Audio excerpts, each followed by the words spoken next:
ما حال الشيخ عبد العزيز الراجحي وسعود الشريم؟ سعود الشريم إخواني متجلد، وعبد العزيز الراجحي سلفي من السلفيين، وهو من كبار طلاب الشيخ ابن باز رحمه الله تعالى، وهو رجل سلفي وعنده غيرة على الدعوة السلفية،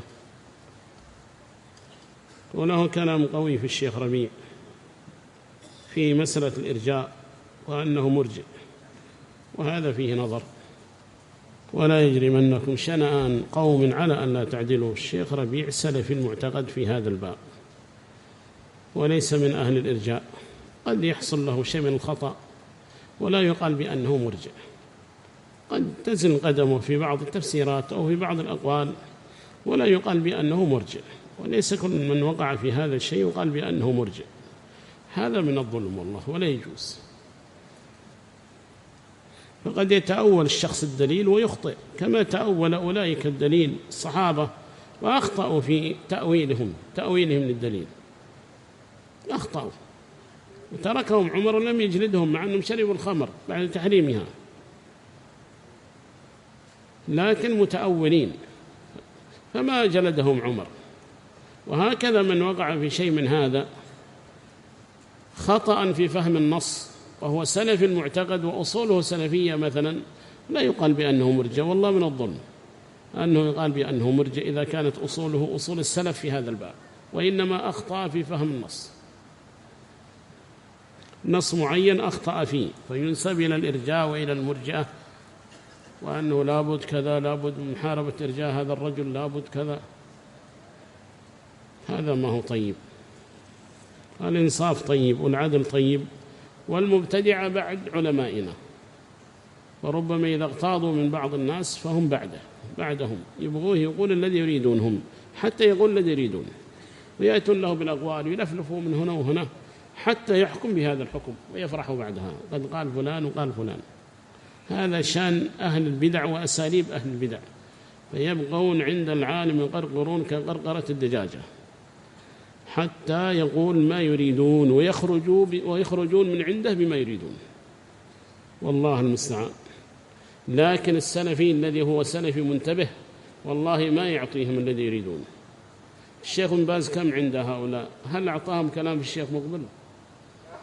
هل أعطاهم كلام في أهل السنة في اليمن؟ أصحاب الجمعيات ربما جندوا أناسا هناك أيام الشيخ مقبل، ما أعطاهم شيء من هذا أبدا. سلفي عنده خوف من الله ويعرف اسم معادن السلفيين، بل يأتيه بعض الناس ويجلس بجانبه ويقول سلم على الشيخ مقبل، وحاول أنك تجلس ولو عنده ولو تزوره في الشهر مرة، حاول أن تزوره، طلب العلم عنده يا بني، فإن لم تستطع زره ولو الشهر مرة.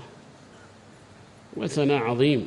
ثم سأله عن عبد العزيز المقالح، قال هذا المقالح من عندكم اليمن هذا كافر، عبد العزيز المقالح كافر حداثي خبيث سلفي، وربما الحاشية سيئة لكن ما استطاعوا عليه، ولا أخرجوا منه شيئا في الكلام على الشيخ مقبل رحمه الله، بل يحبه إلى أن مات، وهو يدعم الدعوة إلى أن مات في السر، لأنه لو علمت الدولة تمنعه، وما علمنا بأنه كان يدعم الدعوة ويعين الدعوة إلا بعد أن مات، أخبر الشيخ مقبل رحمه الله، وما أخبر أحدا في حياته حياة بن باز، لما مات قال كان يدعمنا في السر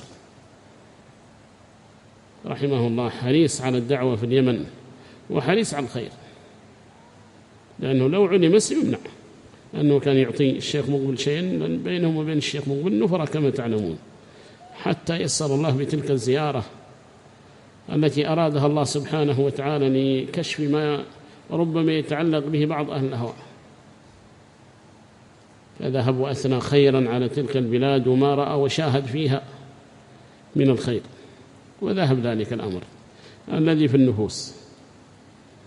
وكان تكلم حفظه رحمه الله بدين، وتراجع أيضا كذلك بدين، ما هو من أهل الدنيا الذي يتكلم من أجل الدنيا ويتراجع من أجل الدنيا، ما أعطوا شيئا، إيش أعطوا؟